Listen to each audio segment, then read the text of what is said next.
And hello, everybody. It is Tom Chenault, and it is the Legacy Leadership Radio Show. We have a slight technical difficulty that's going to correct itself in a couple of minutes, but I did not want to run late with an important guest like my man, Ryan Chamberlin. I have known this guy a long time, and talk about poise, talk about professional. If you look up professional network marketer in the dictionary, you would probably see his picture. And he's always been this way ever since I've known him. He's carried himself like he's got a purpose bigger than anybody's. And he basically made that purpose his mission in life. And that was to be a politician for the good of the network marketing profession and do it with integrity and no compromise. And that's kind of what's going on. And I think I posted everywhere this wonderful op-ed that he wrote for Business for Home that just talks about 3 points that are quite frankly brilliant. I mean, it's the company, it's the distributors, and all of a sudden we are dealing with regulators, and we want to make sure that we're not thinking anybody's out to get us. It isn't a conspiracy theory. It's just all of us trying to figure out how to unite and make a great profession fit into a world that needs a great profession like this. Ryan Chamberlin, how are you, buddy? Tom, hey man, I'm doing great. Thank you for having me on. Exciting to be on here with you with Legacy Leadership. Man, it is good. So I'm like totally in the blind. I'm kind of flying blind here. So just talk about why in the world you got into network marketing in the first place, spent 30 years doing it, and then decided to step into the public markets pretty much and say, you know what, this profession needs a flag bearer and I'm going to be it. Talk about that. Well, awesome. Well, let me back you up even further. So I'm 51 years old, live here in Central Florida, have 4 adult sons. My wife and I have been married 31 years, and it has been just an awesome blessing. All my children, matter of fact, we've had 3 weddings in the last 12 months. So we're at that season in life where we're becoming empty nesters and are officially empty nesters. But if I take you back, one part of my story in the Florida House, the legislature, is that I'm one of the few elected officials that has known he wanted to do this since he was 4 years old. So in the late 70s, early 80s, I was out campaigning as a really young lad, I guess you'd call me, with my dad, who served 2 terms in the Georgia House. And you could say that there were some early seeds planted around it. I was one of the kids that would go to the Capitol with his dad and hang out and watch what would happen. And, I think I grabbed a hold of something at an early age and said, hey, I'd like to be a part of this. I'd like to do something. Well, life goes on, and I entered my new marriage 31 years ago as an entrepreneur. We had I built several types of businesses, finance related mostly. And somewhere along the line, my wife became pregnant with our first child. And I'll tell you, you asked me what brought me into this profession was we were a struggling young couple. I did the math. An extra $1,000 a month would have brought my wife home from work to spend 250 hours with my then 2-year-old. And I was introduced to a way to build leverage through this model. And I said, surely if all these other people can make 1,000 or more a month, I should be able to do it. Well, I struggled with that, but that's why we started. It wasn't to make big money. Never thought we would ever, even go full time. It was to supplement an income to give an extra 250 hours a month to my wife rather than paying a daycare, whatever we were paying them. And that's how we got started. And that journey took us down this path. And I'll pause here because I know there's more to the story, but that's the origin story. We did go on to have some success. It took us a few years of learning about ourselves, learning how to communicate, learning how to, grow in the areas that you need to in the relationship building aspects. And today, as a legislator, I can absolutely go back and say some of the books that I read in my early 20s have crafted how I even think about dealing with people today. We did build just a couple over a 30-year period, large organizations that sustained our family. And I had the opportunity to live a childhood dream because of this industry and the lifestyle and the way of thinking and the flexibility and the leverage that we had built in at that time. About 5 years ago, I was able to, move from the distributorship side of things to more of someone that can focus on his dream, and that is I'm now elected to the Florida House of Representatives. So we absolutely love what we're doing. I get to serve in a different capacity today. Most people that are elected across the country, whatever industry that they come from, they certainly get to bring that expertise to the table. Well, it just so happens there's not a whole lot of full-time network marketers that are elected across our country. Matter of fact, I was in communication with some of the leaders at the DSA, and they claim I may be the only elected official that has earned a substantial amount of income. I'm not on here to talk about income, but we by most standards lived a very great lifestyle because of the industry. But we certainly one of the only full-time legislators that has a 25-year full-time. I mean, it's all I did, and it's all I've loved. And I get the opportunity to now work on things that I believe will protect not just this industry, but the freedom that this industry can create. We want to protect the freedom and entrepreneurial freedom and independent contractor freedom. There's a lot of little angles that go with it. We just so happen, in my opinion, to epitomize in the network marketing space the ultimate entrepreneurial freedom that was meant to be here in this great country. So I get to support that. This past year, I got to work on legislation. That was exciting because I got to engage in conversations that I had never had from a kind of a, sticking up for and or helping people understand that don't understand what we do so that they can think about the decisions they're making on a legislative level. So let me pause there, Tom. I don't want to keep rolling. I'm excited about what we're talking about, but I wanted to give you that little backstory. Sure. What do I do? We're just going to do that. Can you hear us still, Ryan? Oh, yeah. Yeah, everything's loud and clear. All right. Hold on one second. We lost you. Hang tight. All right. So say hi to Adrian. Welcome to live radio. This is Adrian, I love it. Good to see. I know we met. Good to see you again. Great to see you again. And yeah, thank you for everything that you're doing for the profession. It's really just so important, such an important work, and we're glad to have you on the show. Well, thank you. This is what this business is all about, which is take your children to work day. And that's what I did with him. And he got a great education.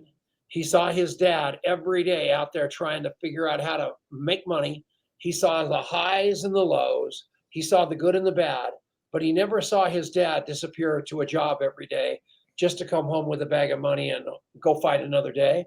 And watching you do the same thing with your children and seeing your children follow you into government and this whole thing is kind of what it's all about, because inside of the world, they all think that the network marketing profession is taking advantage of the poor, taking advantage of the downtrodden, yet they have no problem with those guys wearing out their car, wearing out their lives, doing all that stuff, driving DoorDash or Uber, whatever it may be, for less than minimum wage.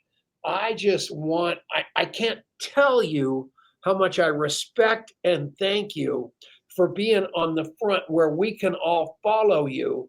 And that's why the ANMP is so important. And we all need to rally and unify. Do you agree? 100%. I agree. And, I tell you, as we're talking about, leading our children, leading by example with our children, I was a stay-at-home dad because of this, the model. And so when I think of what you just said, I think of what we really advocate here. And what we advocate is a life of leverage. We advocate a way to create leverage. We're not saying it's the only way, but it is, for me as a young man, at that moment in time, it seemed like the only way I could figure out how to create leverage. But some of the sharpest, most business-minded people I know participate in this space because of what it can do and because of the leverage that it can create. And of course, to be able to have the freedom, I don't know if you did this, we don't push this on anyone, but we did make the choice. We homeschooled our children for 18 years straight.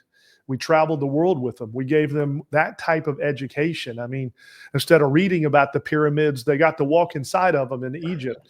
And so that was all because of the freedom that came with a life of leverage or a leveraged income stream. We didn't make the most amount of money that anybody has made. And there's some big figures out there, and there's regular business guys that certainly do very, very well and make big, big money.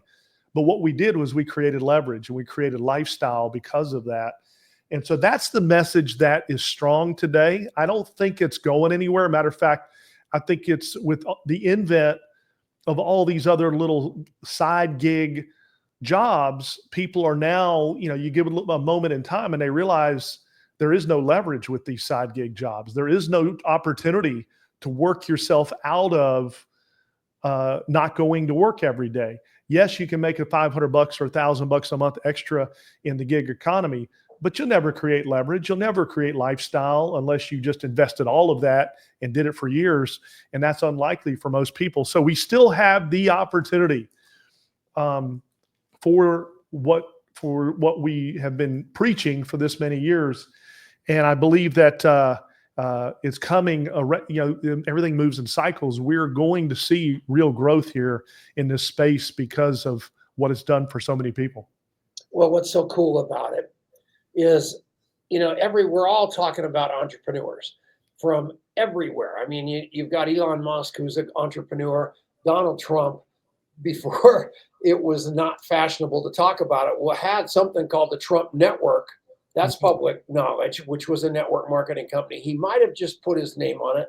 Who knows? And then obviously he had an affiliation with ACN when he had this Celebrity Apprentice. So it isn't like these entrepreneurs just, all of a sudden discovered it right now. It's been around.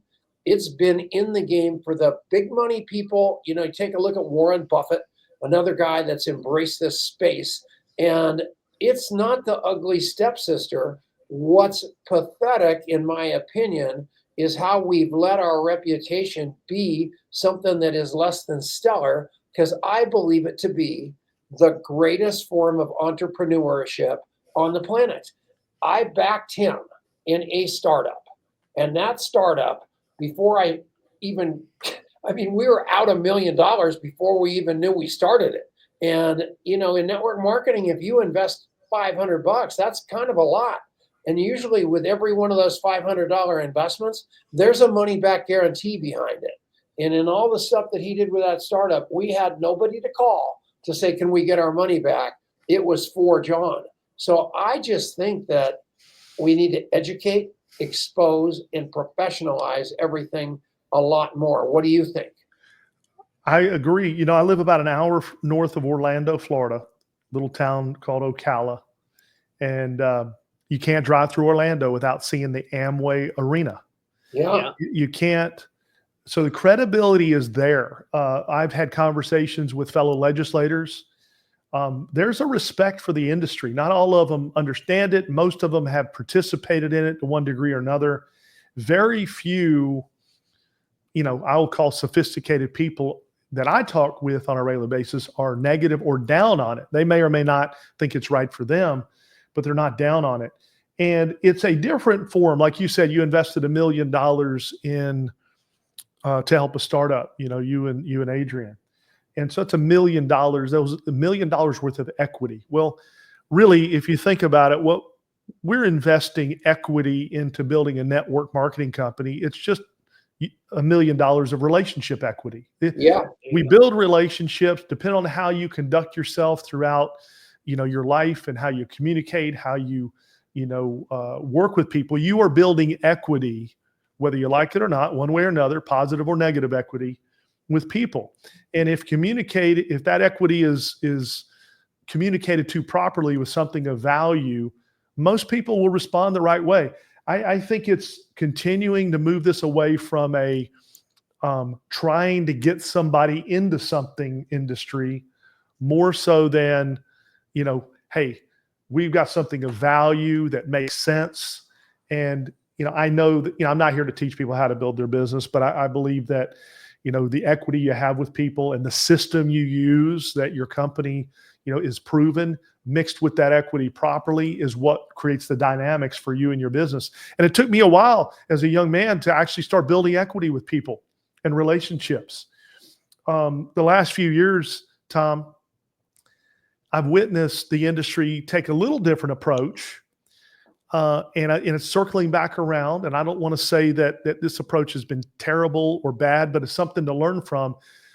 As I observe the industry, especially with technology, I've seen a lot of people make money in our space in a very transactional way. And I think that the learning lesson from that is you can make money transactionally. You don't necessarily build teams or retain a business transactionally. It's relationships that do that. So moving from taking what we've learned from how to create transactions, but grafting that into a relationship model is really what I see now coming back around. And I'm excited, to participate in that space because I think it's going to be good. It's the wave. It's what we need, and it'll even bring more credibility when done properly. I totally agree, and I saw something the other day. I haven't seen the fact check, so maybe it's off by a little bit. But I saw a post the other day that if you looked at $100,000 a year salary in the year 2000, you'd have to be making $180,000 a year to have the same lifestyle in terms of what inflation has done over the last 25 years. And whether that's exactly right or close to right, it's probably not far off. And one of the things that I think as politicians that you have to be thinking about all the time, and that the American people are thinking about all the time, is how do I create this American dream for myself? What are the avenues that I have available to me to be able to make a good living for myself while still being able to have time with my family, still being able to start a family, right? There's a lot of talk about, the declining birth rate and all these kind of things. And to me, it seems like network marketing has a really important role to play in that conversation. If we can think about it differently, if we can educate the public, this can be a really important tool to help that sort of average American family to be able to create that lifestyle that they dream of, that feels harder and harder to achieve these days. You see that? I do. I do. You broke up just a teeny bit there, but I grabbed most of it. We're on the same page here, and I hope that the listeners and the viewers today, just that we strengthen their belief in the industry, in the space. I do want to give a quick shout out to Tony. She was just on here a minute ago. She said 20 miles south of Ocala, which is the Villages. My district that I serve starts in the Villages on the county side. So I actually only live about 5 minutes from Tony. I think I'm about 5. That's cool. So a shout out from the Villages south of Ocala. I say Ocala because nobody's heard of Bellevue, and I live on the south side of that, and she'll know where that's at. So hey, Tony, good to see you. But here's the deal. And I'm going to say something that everybody knows that's listening, but I'm going to say something that had a radical that I bring myself back to, and that is John Maxwell's law number 1 of the 21 irrefutable laws of leadership, the law of the lid. And I had to evaluate myself as a young man on a scale from 1 to 10 in the scale of leadership. Where was I? And I might have been a 2. But that law basically says as we grow ourselves, basically that's what we can attract and that's what we can retain, and that's the type of people we can lead. And so there has to be a journey of growth in this space for people to be here for a long time. I was fortunate enough to be here for several decades and still am here now, serving in a different capacity.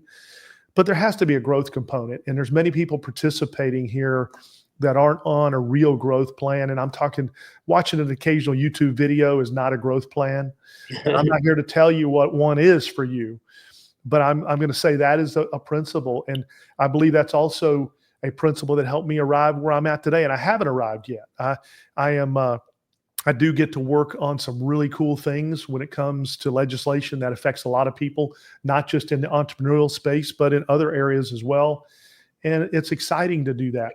But my heart is here because network marketing has the ability to really help just about anybody that wants to go to another level in an area of their life, it has that ability because of the type of vehicle it is. Even the people that have plenty of money in the bank, there's an aspect to this industry that everyone, even those that are financially well off, see value here because of the associations, the growth, and the camaraderie of sharpening. Iron sharpeneth iron. I mean, we get to hang around really great people. I know I'll see you at the A&MP event here in just a few weeks. That's going to be a really cool place to take this discussion to a whole nother level. But again, I don't want to occupy the whole thing here.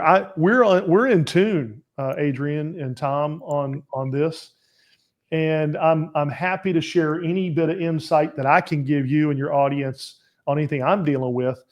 But I think you titled this "The State of the Industry." Our industry is strong. The stronger it gets, no different than any strong industry, it's going to have to deal with legislative conversations. I mean, just look at all the biggest industries in the world. They have to deal with it. So why wouldn't we? We have to, and we have to have good people that know how to communicate it. For example, and I will put myself in that category because I've been around the space for a while. I was able to this year bring the network marketing and direct sales conversation to the capital in Tallahassee, Florida, in a way where we had policymakers on Zoom calls with the industry leadership so that I could help policymakers in the state of Florida start to understand this space better. Now, I don't think too many other legislators in Florida could have been able to pull all that together, or it wouldn't have been in their mindset. But I really want them to understand that while I'm serving, what I'm going to be fighting for or trying to help strengthen, protect, and Florida's a good state, by the way. Nothing's under attack here. But you don't wait till you're under attack all the time to set up proactive solutions, right? Matter of fact, while we're not under attack, why don't we go ahead and just make it better? That's what I want to work on, and I'm enjoying the proactive approach. Actually, enjoy that way more than the reactive approach. Truth be told. So here's a question. Actually, I feel like most of us, or at least I'll put myself in this category, think largely about kind of network marketing as it stands from a regulatory perspective at a national level, and of course, that's a really important conversation. But it sounds like there's some really good work that is being done and to be done at the state level. And what does that look like at a state level? And for those of us, we got people watching this all over the country. How can we be helpful in advocating or just putting a good foot forward for the industry within our own state by state basis? Beyond just obviously step one is do the right thing yourself, but are there benefits and are there ways to get involved at a state government level that are beneficial to the profession as a whole? Well, the answer to that is yes. And let's talk about state versus federal. Of course, federal issues deal with all 50 states. Yeah. However, and this is not meant to alarm anybody, because I think we're in a really good spot right now with where we're at politically in many cases. But if you have one state that goes sideways, let's say California goes sideways on a company, that means that company can do business in 49 other states, but they might have challenges in that one state. But no company in this space wants to be shut down in any state. Sure. And that has to do with state politics, not federal politics. So for us to not be concerned about state politics and only be concerned with federal, I can name a few. I'm not going to name them right now, but I can name a few that when the word got out that they were shut down in a state, it caused problems throughout the rest of the company because people got scared and nervous, and they maybe didn't go out of business, but distributors decided, I don't know that it's worth the risk me being here anymore. And so with that being said, CEOs and owners, it is if you and I are talking, and even distributors, you want to be a part of a company that cares about these types of things. Now, what can we do on a local level or a state level? I think there is a certain amount of getting to know your elected officials so that when we'll talk about reactive, if you have relationships and or your top distributors have relationships, key people that are good communicators have good relationships with their elected officials on a state level that are serving in their state houses, their state capitals. Then when an issue comes up, you can pick up the phone, you can send a text, you can send an email, and the people will pay attention to you. They will listen to you. And they will know you'll be able to communicate. You'll have their ear. It's when when you have zero influence and you can't really get someone's attention that sometimes legislation slips through the cracks that shouldn't slip through the cracks with no opposition. And so I would encourage you to think about, if you're listening today, do you have a relationship with your state representative, your state senator, somebody that's going to be potentially seeing or hearing about legislation that could be pro or anti direct sales? Because there may come a time here, ever so often, that your equity, back to that word, your relationship equity, can be utilized not to put pressure or to yell at somebody, but to communicate how important. See, a lot of people don't realize, for example, in the state of Florida, there's over 1 million people that participate in the direct sales industry. Wow. We're only a state of 23 million, which is a big state, but 1 million people, a high percentage of those are stay-at-home moms. Not all, let's say 60+%, maybe 70. And if something negative came across that, somebody had a weird idea that affected our industry, I don't know that they would even understand how many people would be negatively impacted in the state of Florida. The side gig economy in the state of Florida, now this would be all independent contractors, generates close to $90 billion a year. A lot of that would be direct sales industry. And the entire budget for the state of Florida was $115 billion. Now, I just give you those in contrast. The amount of revenue and dollars that are generated through this model, by the way, real estate companies are using this model. Insurance companies are using this model. Some of the best consumable products, health products, obviously use this model. It's the model. It's the model that's really under attack because it promotes a conversation of freedom, and sometimes it potentially could get over promoted, or as I like to say, over promised and under delivered. And that's what we all want to look out for. If we want to protect our industry, let's kind of really keep the over promisers a little bit under control here as best as we can. But that's to say, in any industry, in any kind of thing where you could over promise stuff, you could get in trouble. Our industry is no different. So back to your question, back to your thought, relationships matter. Conversations, not pitching them on the business, but building belief in the industry of how many people are benefiting and growing and learning and the financial impact that it's having. Building belief with your legislators is maybe the best thing you can do so that when it's under attack, there's at least that conversation that's been happening. One of the things that I think so many people are afraid of, you walk into a corporate America office and there's going to be policies and procedure in there to keep the fellow employees in the bullpen from being involved with these types of things because they're so afraid that those people are going to get into somewhat of a cult. But it kind of is a lot more of a community. And what I love about this profession is it is so powerful. And they are right to be scared because it gives people the chance to take their destiny into their own hands. They obviously shouldn't be doing it while they're getting paid at their office job, but they certainly should be allowed to do it after they get off work with the hope that they can make enough money to maybe get out of that job or buy some extra things in their life. And what the ANMP, which you talked about, you're going to be at in a couple of weeks, that's the Association of Network Marketing Professionals. And it's a loosely knit group of primarily leaders and people in the profession that are locking arms to try to bring integrity and professionalism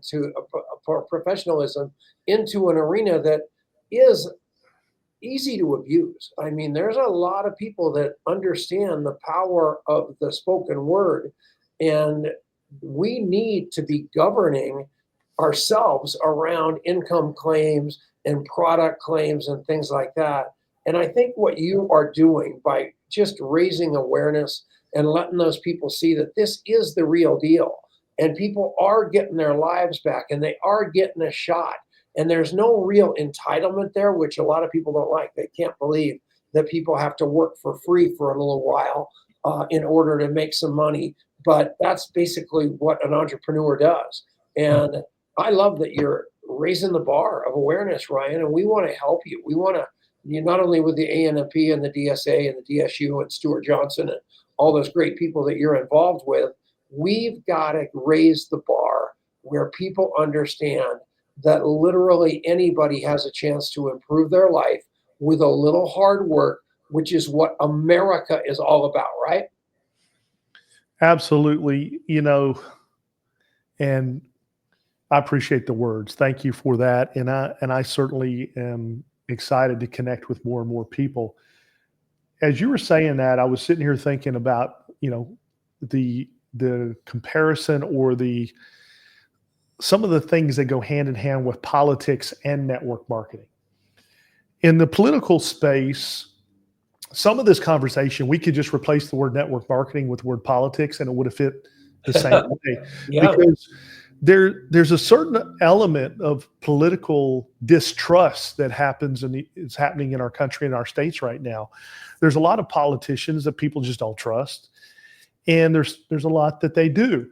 And if you were to identify the characteristics of the political people that you trust, and I'm not telling any of our listeners which ones to trust, but if you sit back and think about what are the characteristics of the ones that I actually have a trust for versus the ones that don't, it's those same characteristics that you want to conduct, the trustworthy characteristics you want to conduct your network marketing business with so that you can be received at a higher level. There is no reason why, if you're communicating and building a network marketing business, why you should be received as somebody at a lower level or a lower tier. All of that has to do with your posture and your belief and your communication and maybe the way you're going about communicating, and no different than a politician. Their posture and their belief in what they communicate, and or just their character in whether or not they're intentionally not telling the truth about something to get an outcome that they want.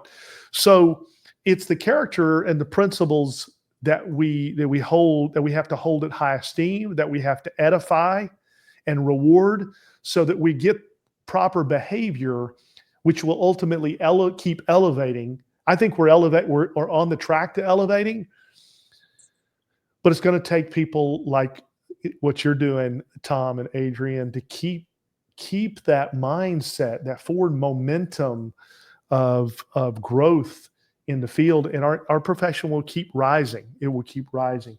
My mission is to help make sure it's still here for our kids and grandkids. I believe that there's some battles that I can help fight that haven't even shown themselves. I'm very confident that we can win those battles, but it takes somebody to help get through them. And we'll build a team before it's over with that's doing that. We're already doing that as well. I believe our space is going to go to the next level here in all across the world, but definitely in the U.S. as well. And I'm just happy to be a part of it. And I certainly am happy to get to work with you, Tom, on all of this stuff behind the scenes. Well, what's really cool about that is I look at what you're doing. I look at the people that you hang around with, the Garrett McGraws and the Stewarts and the Gordon Hesters. And I think about Eric Worre and Todd Falcone and Rob Sperry and Troy Dooley. These guys are all really sticking their chin out as influencers to say, hey, this business, this profession is good. And I think what scares a lot of people is how much influence those people really have. And I think that self-governing, which is kind of what we do, and having us all be in communication on the same page and basically telling the truth as fast as we can, which the truth is, it's hard work. It takes a long time, but You really, there, going back to Maxwell, there's no lid. And we have a chance to teach people to take control of their supplement their income or replace their income with hard work without a lot of capital infusion. What could be better than that, actually, Ryan? I mean, I can't imagine anything. Well, if you're asking me the question, I don't know of anything else either. I think it's a great addition to just about any household. I think there's some product that just about any household can believe in enough that they would want to refer it. And I think with the expansion of our profession, the way that it is, the professionalism of it, there's a place for just about everyone, even if it's, supplementing, like you said, a few thousand a month added to, I'm 51 years old, a few thousand a month that I could just use to go speed up my retirement, invest, or do other things with outside of just having to live on is life-changing for many people. And so, yes, everybody loves the big money. I do too. I've made some big money. You have as well. But the life-changing doesn't start at the big money, although it can be there.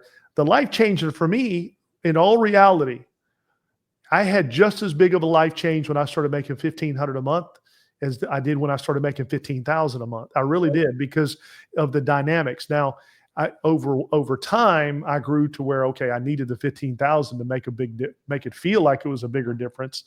But 1,500 a month, that breakthrough was absolutely life changing, and it set me on a trajectory of belief where I didn't know it would get so big, but it got me in that motion. So this guy that I just put on the screen, this Jack Silva, Herbalife at the beginning, never quit. Herbalife at the beginning, dinosaur. I mean, this guy was around before the 8-track, then the cassette, then the CD. And I just talked to him last week, and here is a guy who's been in the profession for a long time talking to me about the latest iteration of tools, which involves AI and all the stuff that goes along with that. But what's really cool about that, because I'm 74, but you know what? I can keep up with this little whippersnapper because this profession has kept me relevant and on top of all the change. So literally, this profession has kept me young and caught up versus just sitting in a rocking chair wondering what the heck just happened. So another reason I love it, right? Absolutely. It's one of these things, right, where you stick with this profession and good things happen. And you pick a company that is going to be around for a long time and good things happen. And I just love, Jack, you're an awesome example of that. There's so many great examples of companies who have stood the test of time. And there's a lot of great companies that are newer that are coming up at the same, as we speak. And some of those are the great companies of the future that are going to build, long lasting impacts as well. But it's just, it's so cool to see the legacies that are being created as a result of this profession. So you've got a Facebook page with 45,000 followers. Does it talk about this stuff, or where would people go to join the Ryan Chamberlin fan club? We'll have a couple smaller Facebook pages. Yeah, you can find me on Facebook's probably where I do a little bit more of my stuff. You'll see most of my communication is on my political site, that other Facebook account. I don't do a lot of, I did it for a while and I haven't used it. The way Facebook works, I'm more active on my smaller accounts right now. But yeah, come follow me there. I mean, ryanchamberlin.com. There's a little bit about me as well, but I'm pretty easy to find these days. And we're going to be, involved in this space from a leadership and communication standpoint. I feel like we've learned some lessons that we can pass on to people. So I do love to share what we've learned over the last 30 years from the team building and leadership perspective. But then also what you get with me is you get a little bit of that, you get a little bit of politics. I'm not a guy that's going to, turn anybody off, I don't think, although you may or may not agree with everything I do, but you will get some of the legislative side, some of the legislative language that entrepreneurs will want to pay attention to, especially in this space. So we have a lot of fun with that. It's going to keep growing. You mentioned a lot of names today that I'm working with. There is some things behind the scenes, so I see myself getting more involved, not less involved, with these topics on the direct sales side, and hopefully I can be a voice of future and positivity and belief for all of those that are starting out their 30-year run or lifetime run. I'm still rolling, I'm still going with it. Hopefully I can be a voice of positivity for you as well. So thank you all for having me on. We're not letting you go yet. Oh, okay. I'm not rushing. So you have been doing this for a while now. Tell me about your belief in the American political system, in this country called America, the future of the country, over and above network marketing, from where you got in to where you are now. Are you absolutely more in love? Are you more hopeful? How does Ryan Chamberlin feel? Well, I appreciate that question. I don't get asked that question on live radio all the time. Here's the deal. I absolutely love our country. I love where we're at. I know what it's like to run a big race. I ran one in 2020, a U.S. congressional race, and lost. I know what it's like how to lose a race. I've now won a few and about to launch my reelection campaign for a third time. And it's a whole lot more fun winning than it is losing. However, I think I learned a little bit more during the race I lost than the ones that I've won, because I got to evaluate some things that didn't work. I got to deal with the emotion of out there running hard and it not turning out the way I wanted it to. And I had some of those same feelings in my early network marketing and even in the middle of my network marketing career. There were some times where I had to have a Ryan reset. I had to get reset in my head and everything else and go make another run at it. So that entrepreneurial roller coaster, as Darren Hardy has coined that phrase. And so, but there's a political roller coaster as well that happens. Most of it is noise, Tom. Yeah. Most of it is noise. Matter of fact, I'm in the news a lot, or equivalent to what other politicians, more than I ever was before. Some positive, some, people are disagreeing with me, so it's not so positive. But there's things that are said in the newspaper daily, and I'm there in real life, and I know it didn't happen that way. And the news reported it a way that it absolutely, I was there. I knew that wasn't said that way. And so I'm telling you this to say, we have to be real careful who we let into our heads, but we got to be even more careful what we believe that comes into our heads, because it will create filters and glasses and lenses in which we view the world. With that being said, America is a great country, the greatest on the planet. I believe we're going to maintain that. And I believe that we're even, seeing some years of prosperity ahead of us that maybe to the likes that we haven't seen. But it will be the entrepreneurs that, in my opinion, that dictate and control the future of our country. Why? Because our country was founded by entrepreneurs. I would call myself a constitutional entrepreneur. I coined that phrase, and I'd never heard anybody use that phrase, but yeah. Out of the thousands of conversations I've had during my political campaign, I have, it's not just Republican, Democrat. There's a little bit of compartmentalizing who I'm talking to by whether or not they're entrepreneurial or whether or not they're just only and you can be entrepreneurial and be an employee, but if they're an employee-minded individual that, hey, that's their path, they oftentimes process the same information differently. Entrepreneurials process the news that they hear on whatever news station, and they think about solutions more than employees that are processing that information. Now, again, I'm careful not to pick on employees. I have been an employee in my earlier years, but I had an entrepreneurial spirit. And the more politically, if we just stand back and look at what decisions are being made politically, and do they enhance the entrepreneurial spirit, or do they squelch it? Do they diminish it? The more our leaders that we elect that have never owned businesses try to dictate how the business community should operate, we have a lot of conflict in our country because of that. So you ask me how I see things. I see things through an entrepreneurial, constitutional mindset. something that wants to, every decision that goes through my mind, does this make us more free or less free? Does this make me want to, does this inspire me to go out and work harder, or inspire me to slow down and pause? And I'd like to think that I want to be on the side of inspiration.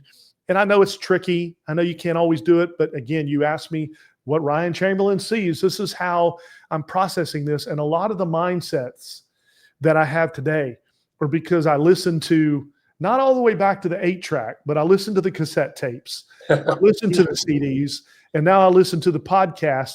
And there's a certain mantra of entrepreneurial positivity that once it's inside your DNA, that's who you are. And so politically, I'm very positive about, because I see through a lot of the noise. I see a lot of positivity. I do see some things that I'm not happy with. I'm not going to act like everything's perfect, because it's not, but I see us being able to survive and be a better country next year than we were this year. That's my hope. Well, here's the deal. Next time you think you're going to say something stupid, I want you to wear this sweatshirt. So we're going to send this down to you. It's Love Like Crazy, then Love More. We'll send it in pink so they make sure they can see you. And it's coming your way, Ryan, because we love you to death. And we can't thank you enough for coming on this show. I mean, a man like you giving us 1 hour, and we're sorry about our studio. It had a little malfunction earlier, so it isn't our normal professional quality, but the content was 10 times our content normally. So it was an offset. And thank you, Ryan. I love you. I told everybody last week this was going to be a really exciting show, and I was right. So thank you, thank you, thank you. Well, thank you. Thank you, Adrian. Thank you, Tom. Anytime. I look forward to coming back. I look forward to seeing y'all in real time here in a few weeks as well. Couple weeks. We'll bring your sweatshirt for sure. All right. Looking forward to it. God bless everybody. All right. Thanks. God bless Take you. care, man. Bye-bye.